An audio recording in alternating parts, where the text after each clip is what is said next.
Hello there. Oh, is it vlog time already? I just settled in to read one of my favorite stories. 1995 Plymouth Voyager and Grand Voyager Owner's Manual. This is a good one. I love this book. But I suppose it is time for an Owner's Manual vlog. Wow. It really has been a while, hasn't it? I'm pretty sure the last Owner's Manual vlog that I did make was well over 100 vlogs ago. And probably around 3 years. But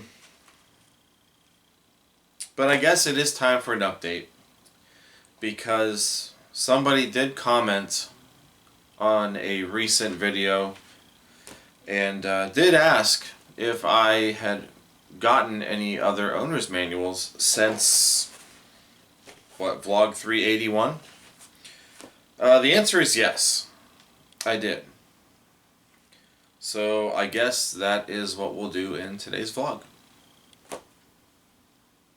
Welcome to this installment of Mike's Vehicle Vlogs.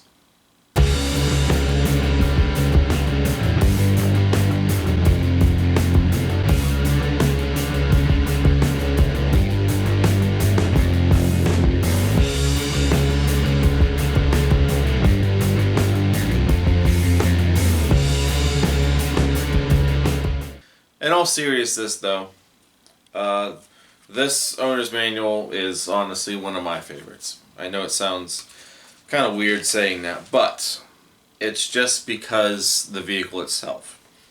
I absolutely loved this van when I was a kid, and this was kind of the car that kind of got me into wanting to kind of learn about cars.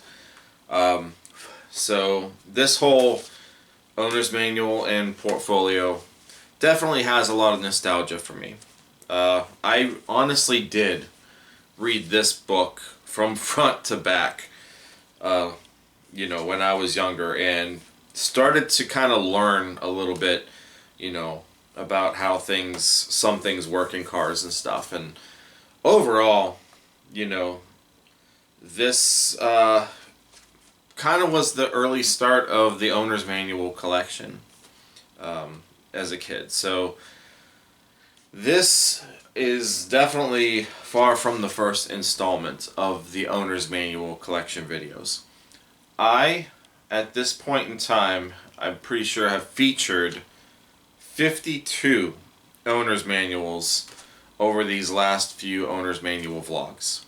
I have 52, and I've got a small handful to update you guys on today.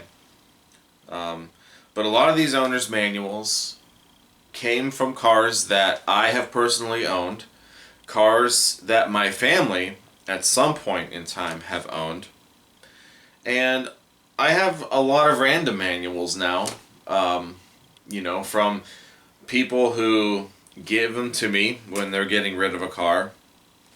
They know that I like to collect them, so I've gotten them from other various friends.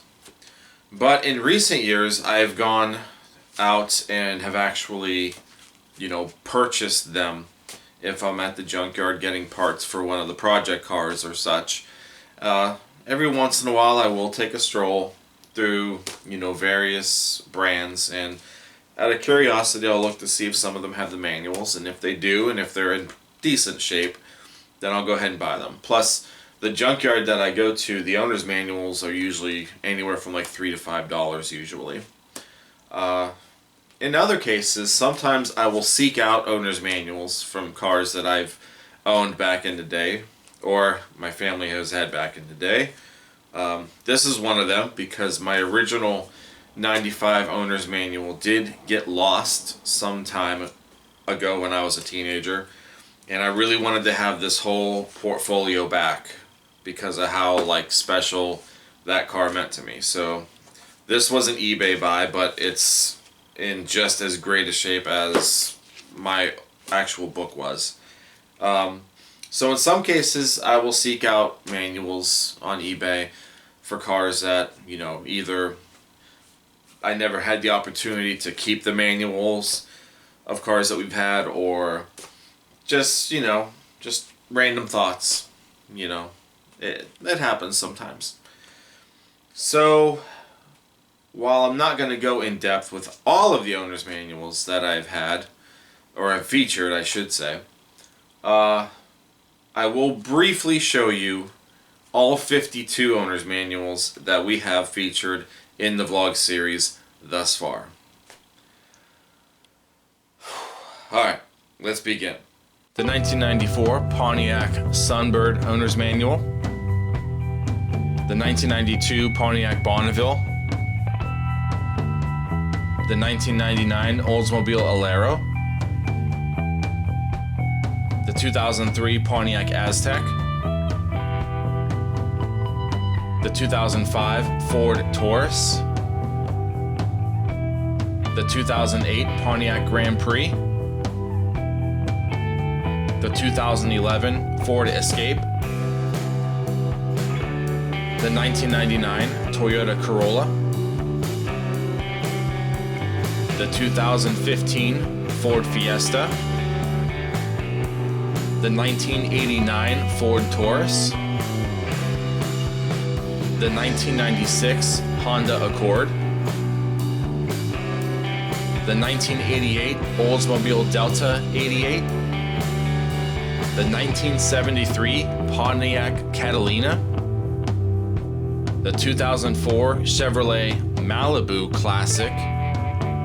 The 1997 GMC Jimmy. The 1993 Pontiac Grand Am.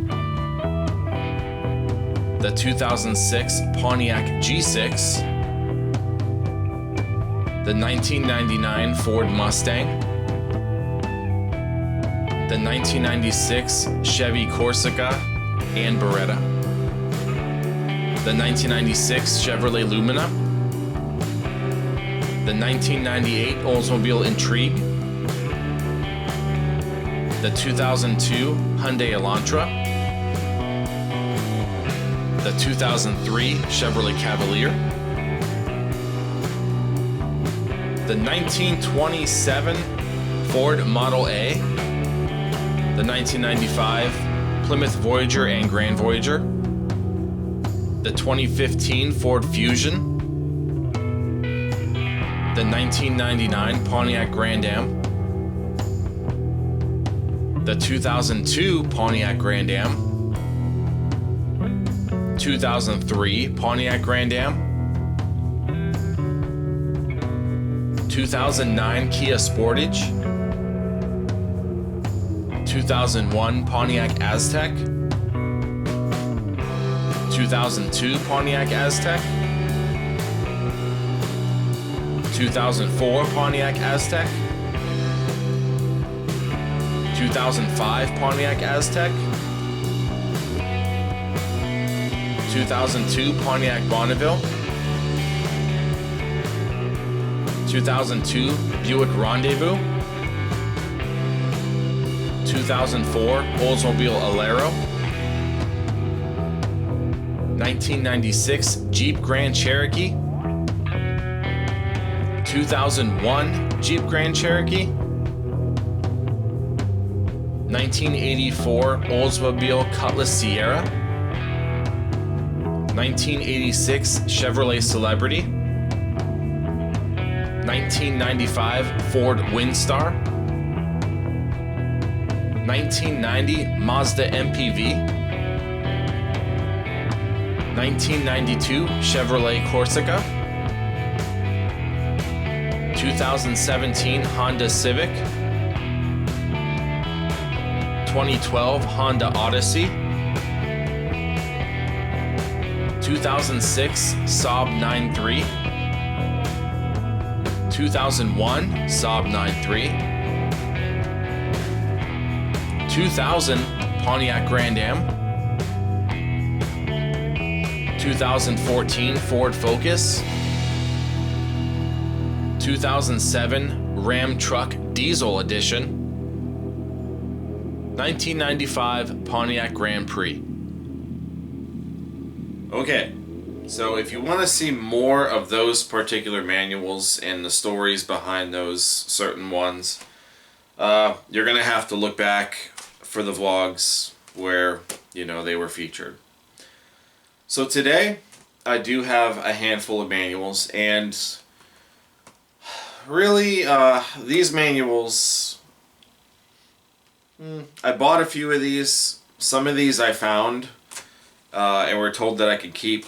One of these manuals happened to be, I did kind of feature it in the last owner's manual vlog, but I got more to add to it, actually. So kind of updating with that particular manual, you'll see.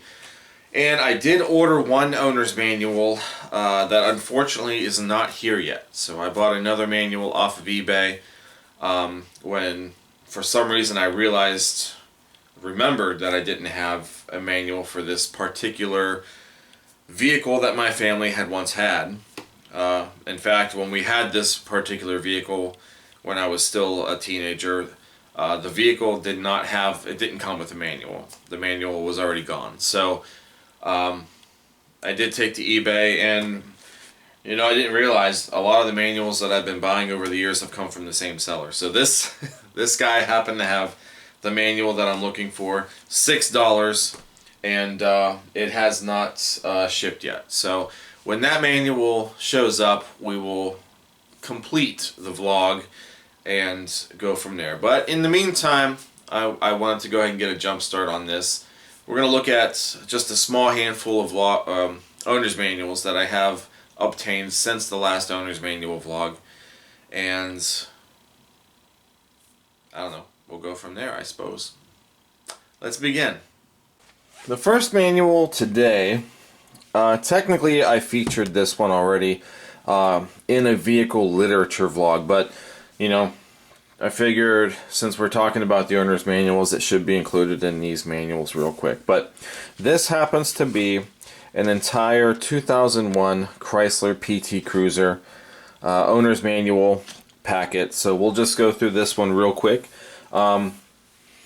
Yes, I do have vlogs with other vehicle literature that I collect, such as dealership brochures, mostly dealership brochures. So this one I actually ordered alongside, I think it was a 2002 Chrysler PT Cruiser dealer brochure. Because I've always liked the PT Cruiser. Part of me always still kind of had an itch to have one, but they're almost all extinct now, or they're just in really awful shape around here. But I at least got to see one of these brand new in person. My mom's friend actually ordered one specifically, you know, from Chrysler when they were announced, and she got one of the first ones. And when I say one of the first ones, I mean, you know, probably one within, gosh, I don't know, the first 6 months or so that they were out. She actually had to wait for hers because they were, I think, in such high demand. But she ordered hers. It was purple. I did a short video on it. I did talk about the PT Cruiser overall in a vlog, early 400s, I think, vlog number wise. But basically, yeah, so I decided to, you know, once I kind of revisited that, wanted to kind of look into getting, you know, some literature about the PT Cruiser. And I've mentioned before many times, I've always enjoyed looking at Chrysler manuals. I've always kind of liked their layout. I like their pictures, because their pictures are almost like a 3D kind of look, but they're not 3D. It's kind of weird how they are, but yeah, so, and this kind of goes, you know, with that, you know, Voyager manual that I was looking at too. They really haven't changed. So, you know, dashboard picture. Occasionally you would come across the manufacturers that leave out the steering wheel in some dash shots, which is kind of weird. We got the gauge cluster.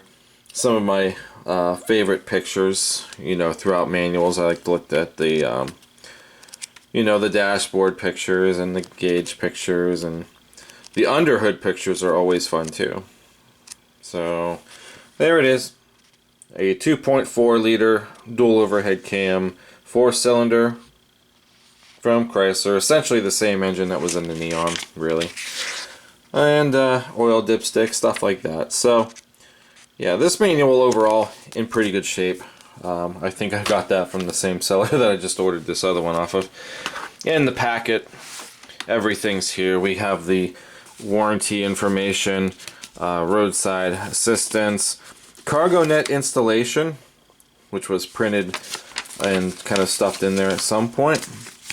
Goodyear, Lemon Law, registration, owner registration form, Michelin, customer arbitration process.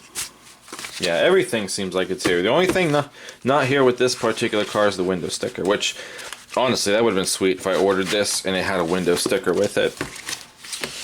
I didn't put that back in there. So yeah, so the BT Cruiser, like I said, we kind of featured that already, but might as well kick it off with a proper, you know, thing. So there's that. We've got another Chrysler manual here. And this one is one that I bought at a junkyard when I was looking for something for the Grand Am, I think. I don't remember what. Hey, a penny. Where'd that come from? So this one happened to be out of a 2000 Dodge Intrepid. And once again, we have the entire portfolio here. So a lot of you may remember years and years and years ago, my sister, her first car happened to be a 2003 Dodge Intrepid. I do not have the manual for that because she kept it. So I found a 2000. Next best thing, right?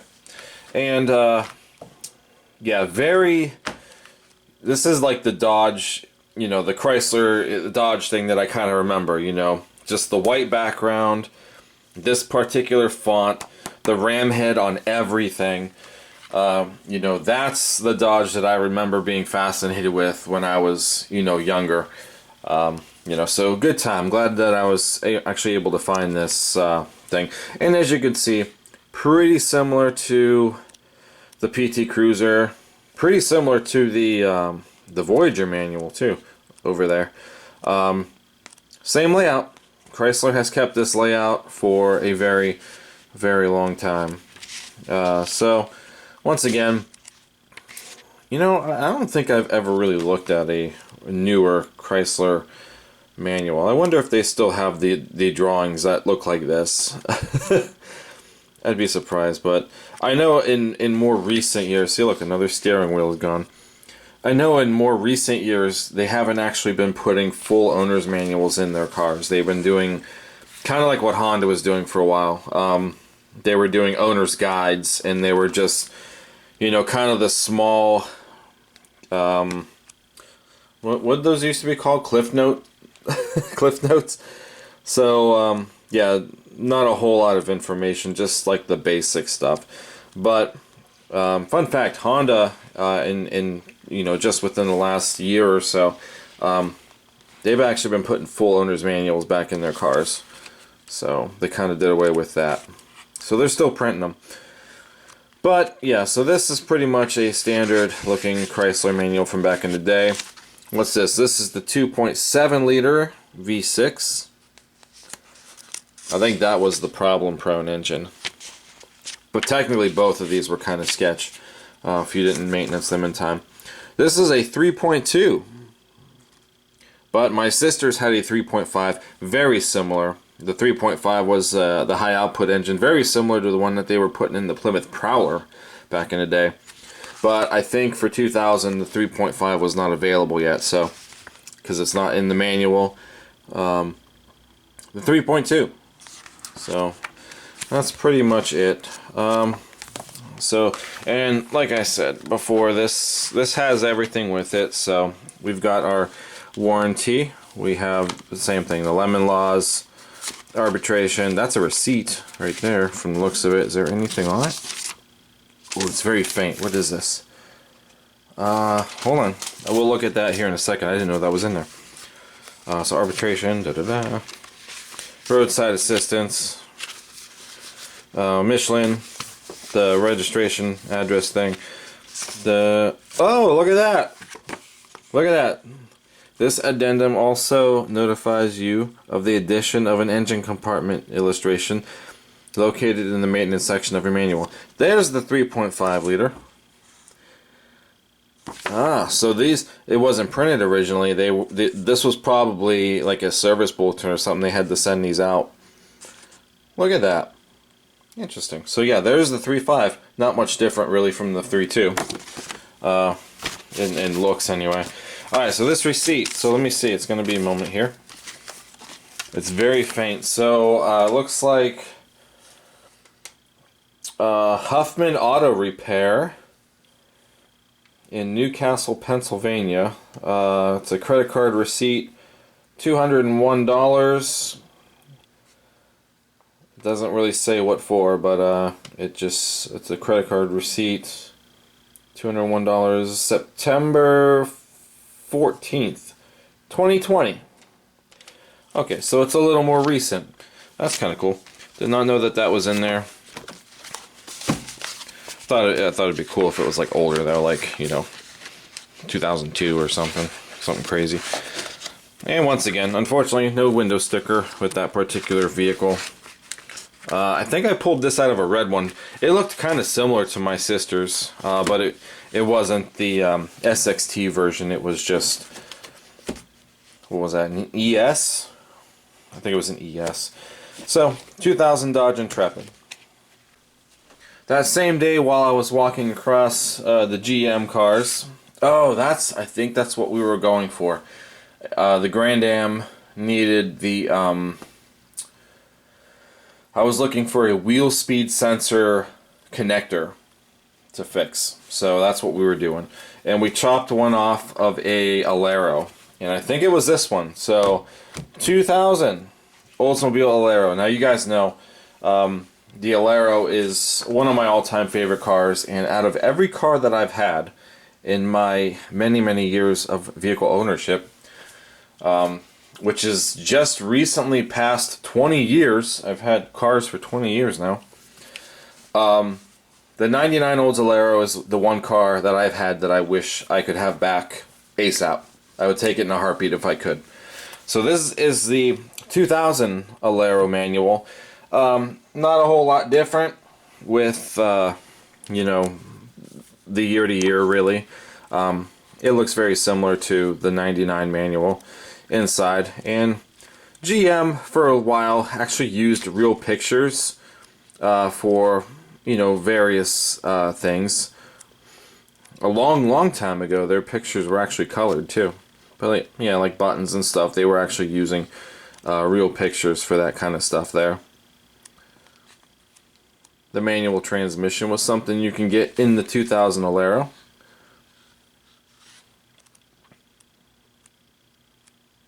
See if we can find, there we go. Oh, we're getting to the good stuff. So the dashboard, and I believe the steering wheel is in this one. Yes, it is. So there's that there, and then the gauge cluster here. Now for 2000, just on a side note, 2000, the cluster still had the low tire pressure light. At some point in time, that light went away on the Alero because it is not in the 2004 manual. So for 99 and I think 2000, those might have been the only 2 years that light was functionable.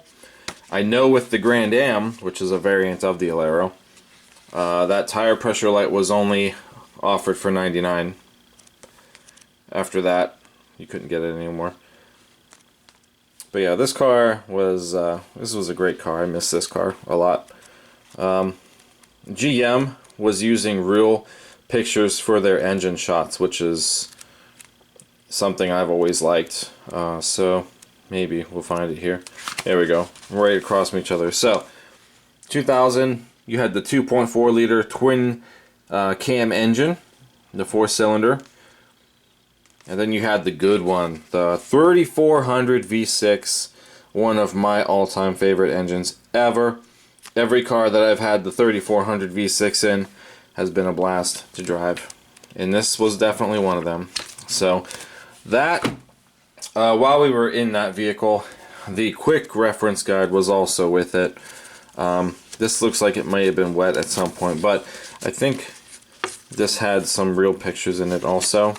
Yeah, it's a little, you know. So this is like the Cliff Note thing that I was talking about, you know, kind of like what everybody was doing. So, but it's got real pictures in it, which is nice. So climate controls, other kind of features here, flash to pass, cruise control stuff, power windows, sunroof, seat belts, stuff like that, fuse block. Oh, low tire pressure monitor if equipped. And what you had to do to reset that is hold the little red button in the fuse box, which if you did it wrong, that would reset your oil light also if your oil light was on or off, really. But real pictures of both those engines yet again, just in color this time, and specs. So the only thing that car didn't have when we were getting this stuff was the you know, the portfolio, unfortunately. But there you go, 2000 Oldsmobile Alero, owner's manual, and quick reference guide. Alright, so these next few manuals, they're all Honda. I came across some Honda manuals.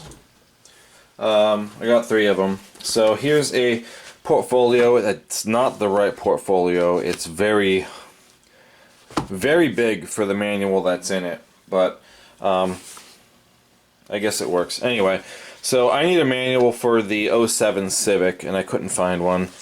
But I did find a pretty good '08 Honda Civic sedan manual. In pretty good shape, still pretty glossy. You can see it's got some gloss to it.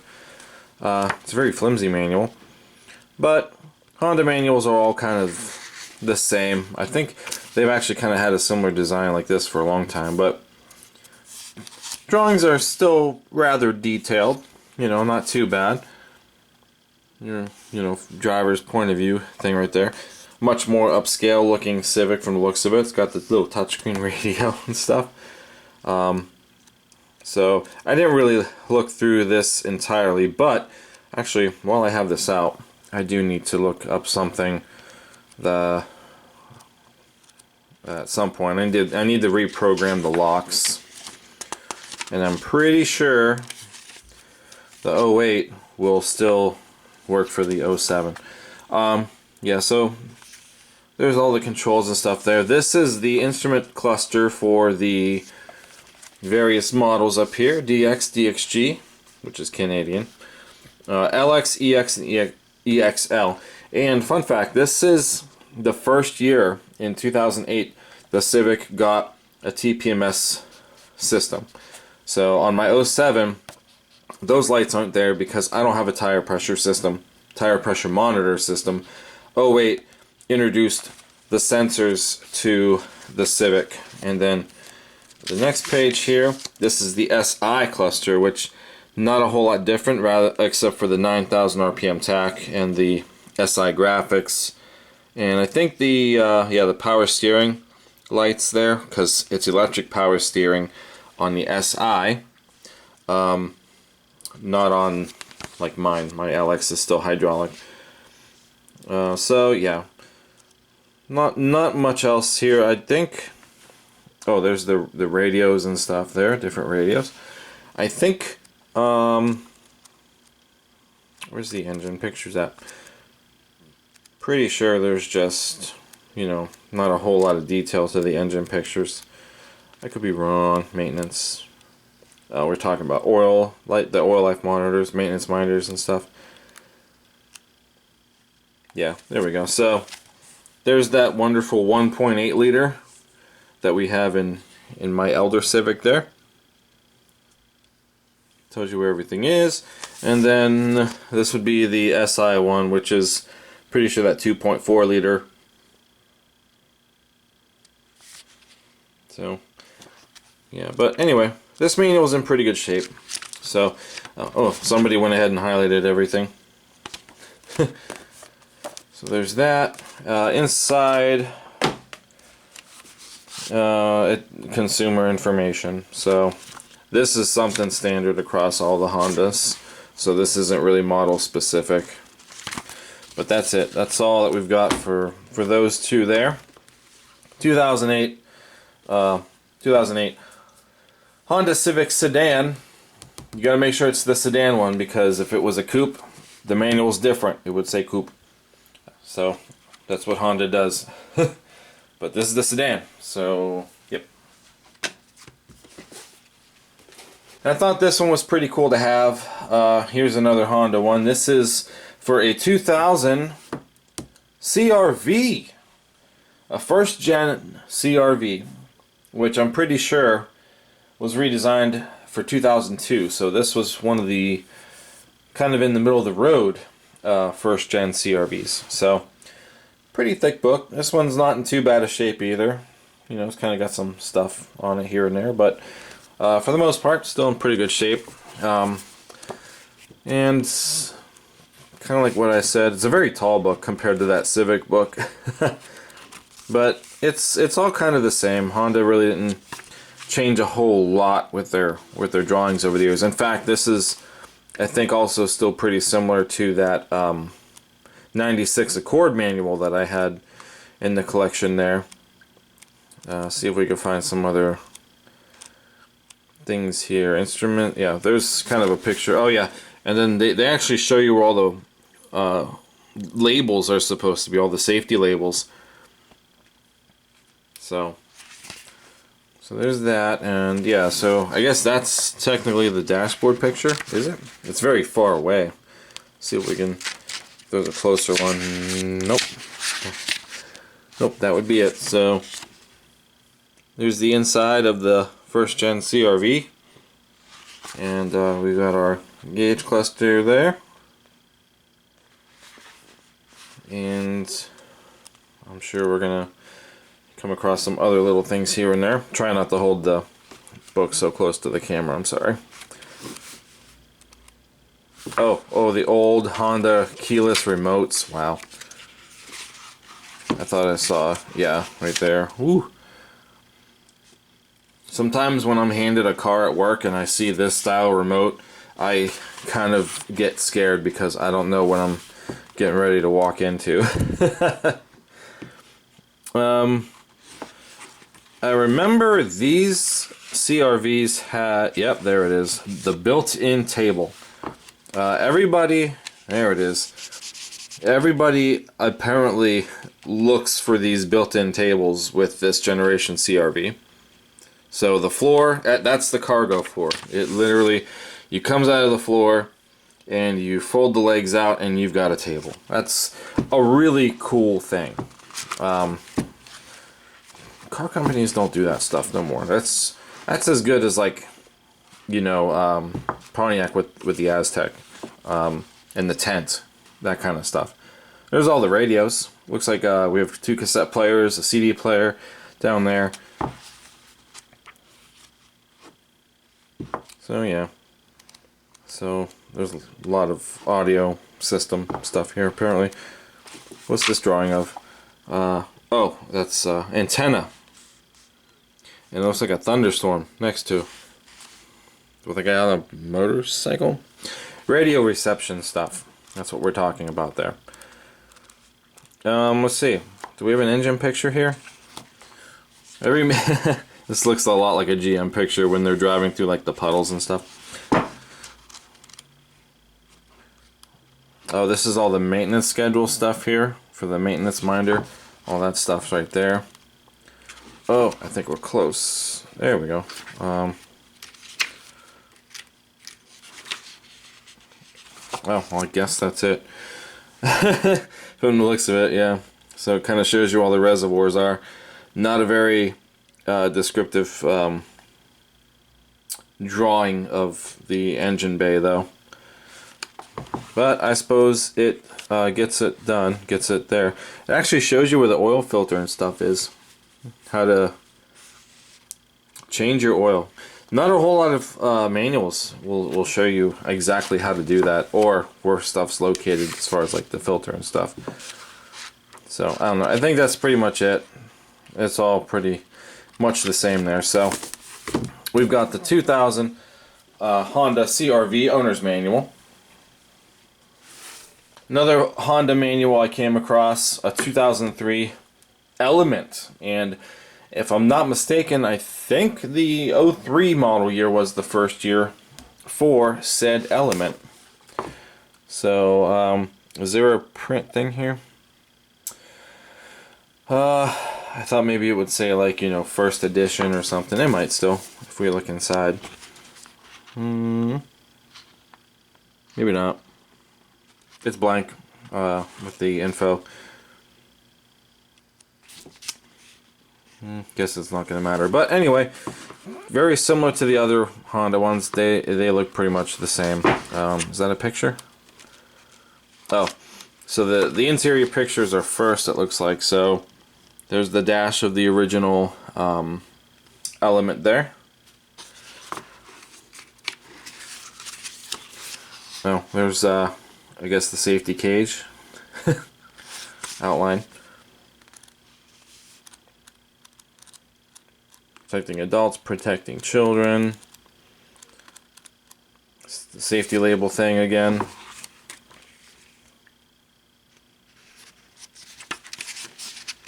More safety labels. Let's see, yeah, so there's the inside shot again. They don't show the seats this time like they did with the CR-V. And then the original cluster for the Element. One thing I've always liked about the original cluster, and I've seen just a couple of these in person, but I like how the numbers on the odometer actually go up with the curve. I thought that was always kind of cool. So there's that, and then kind of the same thing, you know, just a lot of drawings. I'm sure when we get to the skylight. Hold on. I saw a skylight, yeah. It's just how to open that window. Like that. But anyway, I'm pretty sure like the engine pictures and stuff aren't going to be detailed enough either. CD player. CD player. Let's see if we can get to that.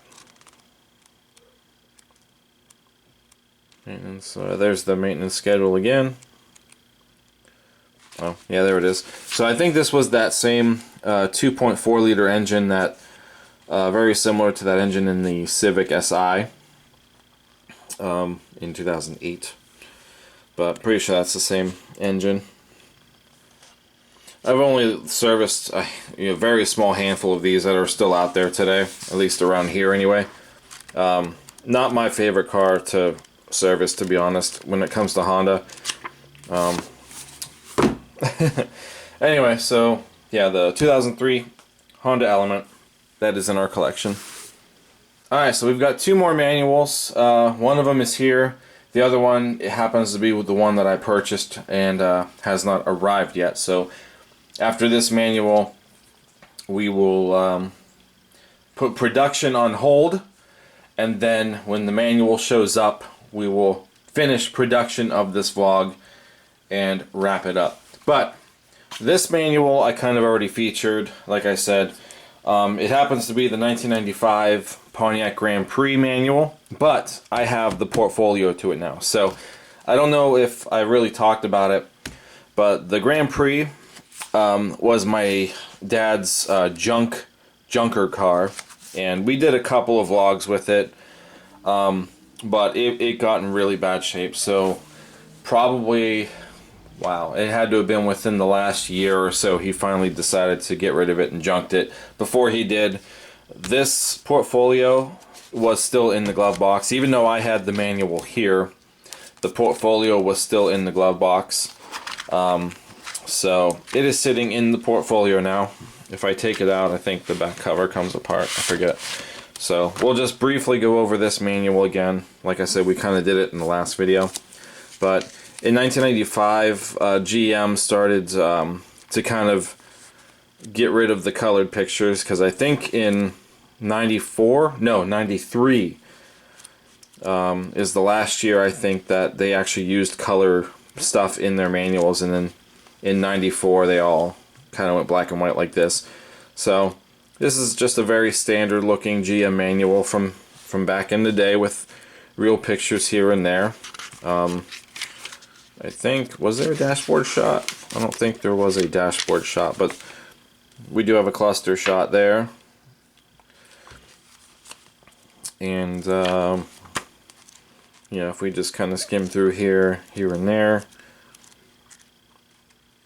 there was a real engine picture, I believe, from this time period, which in this case was either the 3100 V6, which is what my dad's had, or the 3.4 liter dual overhead cam V6. I've never seen that engine in person. Never. I for some reason imagine there's not a whole lot of those out there. Those 3.4 dual overhead cams. So yeah, that was pretty much the 95 manual. One other cool thing, oops, sorry about that. One other cool thing about this portfolio though is it's got the window sticker, and this is sweet. So my dad bought this car years ago off of the original owner, and when my dad bought it, it was still very low mileage. In fact, when we were working on it, it was still like 80-some thousand miles, I think. I don't remember off the top of my head.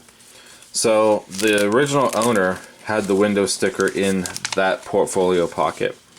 So here we go. This is it's not in the best of shape, see, but we do have an original Pontiac 1995 Grand Prix window sticker.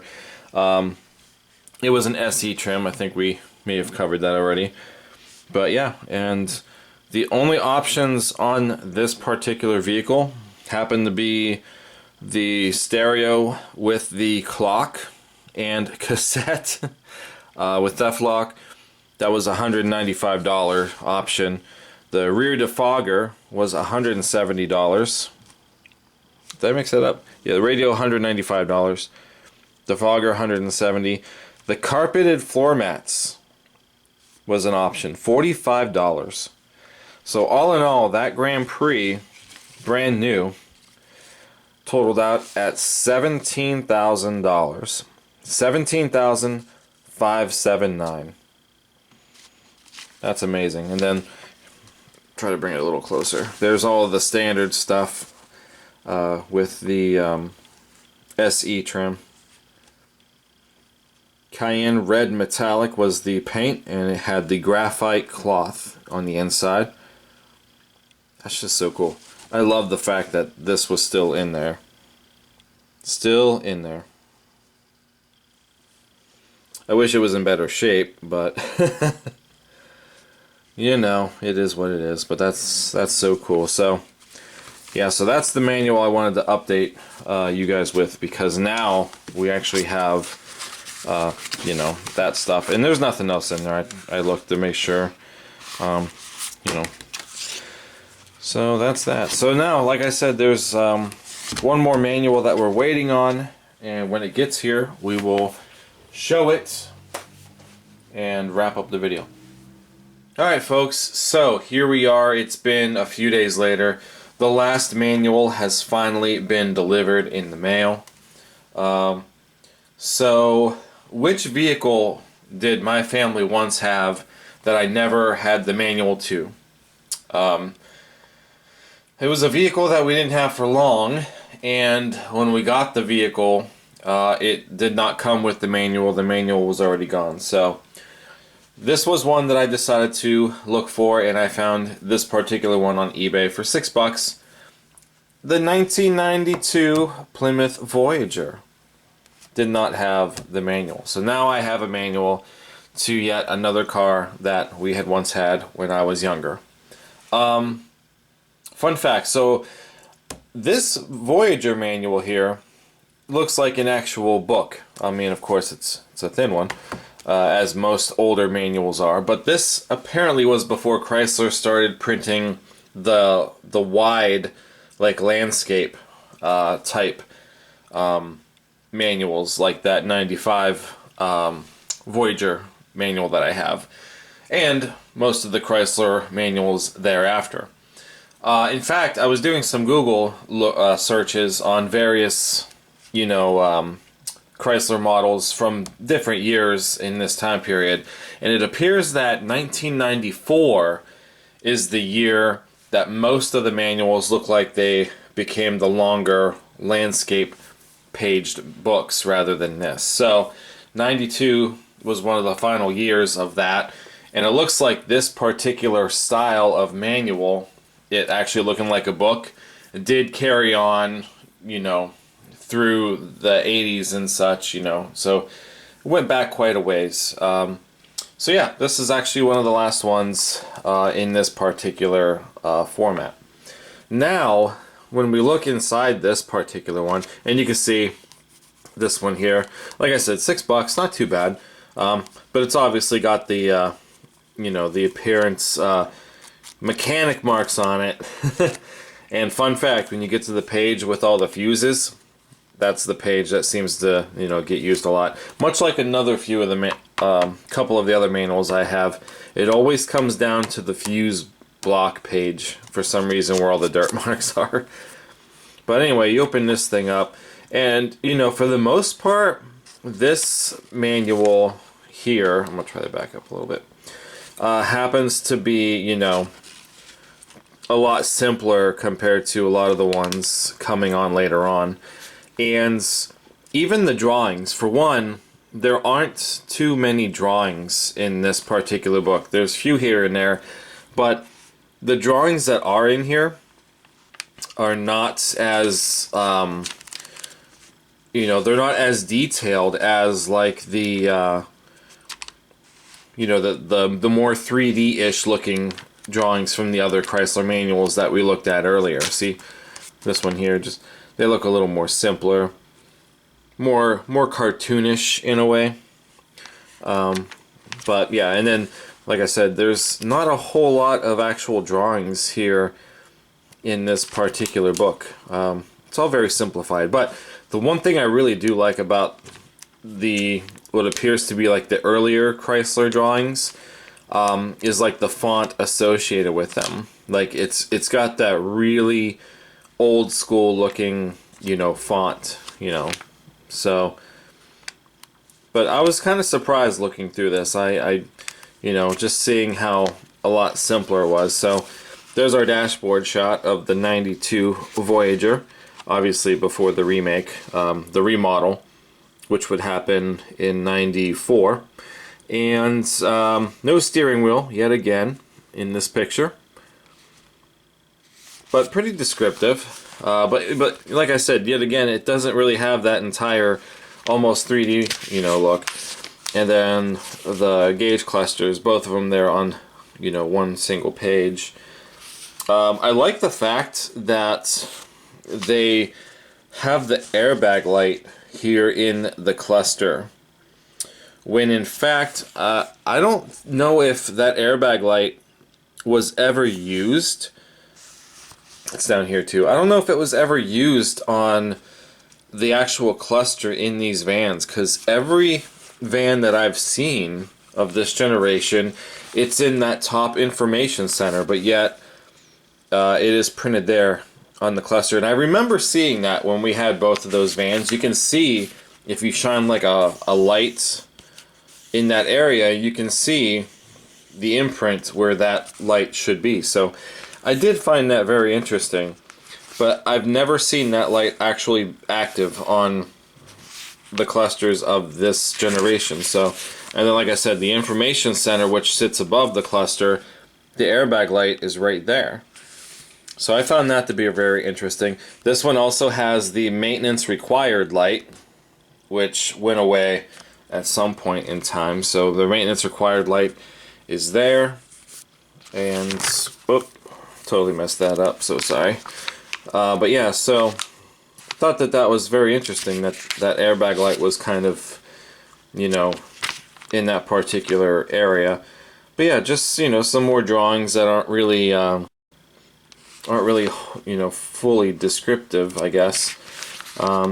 Just heater, no air conditioner. The AC system's right there with the little push button. I remember that push button there. The this book does not have anything with the stereo systems. So this was still kind of when Chrysler was still printing the audio systems in a different book. So I didn't see anything in this book about the audio systems. So yeah, like I said, the drawings are very, very basic. Now the one thing I thought was very interesting about these, yeah, I think I just passed it. Yep. So the one thing very interesting about this book here, and I don't know if all of the Chrysler manuals from this time period did this or not, but like instead of showing an under hood view of like where everything is under the hood, we have these actual engine, like just engine pictures, and it's like the side of the engine blocks basically. It's very interesting. That's very cool. I have not seen this in an owner's manual, almost never. So I thought that this was really cool when I seen this. This is the 2.5 liter 4-cylinder right here. Like I said, this would be the side of the engine block. The valve cover's up here. You can see the oil fill cap right there. Air cleaner, it tells you where everything is. Oil filter. The transmission is actually bolted to it. Like that's pretty cool. I've never seen that there in a manual before. And then down here is the 3-liter, the Mitsubishi V6 that the other Voyager that we had had. So again, that's really freaking sweet. And then the 3.3-liter V6 was still available at this time in 1992, apparently. The 3.8-liter was not. So back in 1992, instead of there being 4 engines offered for the Voyager or Caravan, there was only 3. So, but that's all 3 of them. And then, yeah, like I'm just kind of surprised, but they really don't show you a whole lot of any other under hood stuff, which is very, like I said, interesting. Every now and then you'll see, like, you know, there's the brake master cylinder there, transmission dipsticks, stuff like that. But I mean, I think that's pretty much it, really. There's the thumbprint from the fuse box, like I said, so somebody was looking around this area here. But yeah, so anyway, that's pretty much it for this one. So I'm glad that I finally have that one to add to the collection of vehicles that, you know, once kind of had in my history. Don't know why I never thought to look for that one any sooner. I do kind of wish I could find more with that one, like an actual packet. But a lot of the listings that I found, honestly, were literally just the book. So I'm not going to complain about it. It is another one to add to the history of our vehicle collection. And that's pretty much it. So I guess that one is technically today's special manual out of all of them. So that's it. We can finally wrap up our vlog now. So now that that's over, I do hope that you enjoyed this vlog. I know, like I said, I know there's a handful of people out there who are curious to kind of see the manuals, some of the stories behind them. Not a whole lot of stories, you know, not really anything with today's, you know, selection of manuals, but that pretty much brings my, you know, my collection current at this time. And technically, I mean, everything that I've shown in the vlogs, I have not really gotten rid of. There's only 2 owner's manuals that I've gotten rid of, but technically they were duplicates. So one of those happened to be the 2001 Pontiac Aztek owner's manual. When I had my '01 Aztek, the manual came with the car, but it was not in the best shape. and I do have a good one in the collection that I have featured. Same thing for the '03 Grand Am. So I do have a nice Grand Am manual for 2003 in the collection, but the manual that came with my Grand Am when I bought it was kind of in pieces here and there. So those manuals I kept with the cars when I sold them. So that is that. And I still have to try to find an '07 Honda Civic manual for the current '07 Honda Civic that I have now. So the '08 was the closest one I could find. In person anyway. Yeah, eventually I will buy an '07 Honda Civic manual. So that's it for today. Like I said, I hope you enjoyed it, and that's all I've got. Thumbs up, comment, and subscribe. I will see you guys in the next one. If you don't mind, I'm going to go ahead and pick up where I left off reading the 1995 Plymouth Voyager. I believe I was right here. Alright. Thanks for watching. I'll see you guys next time. Take care.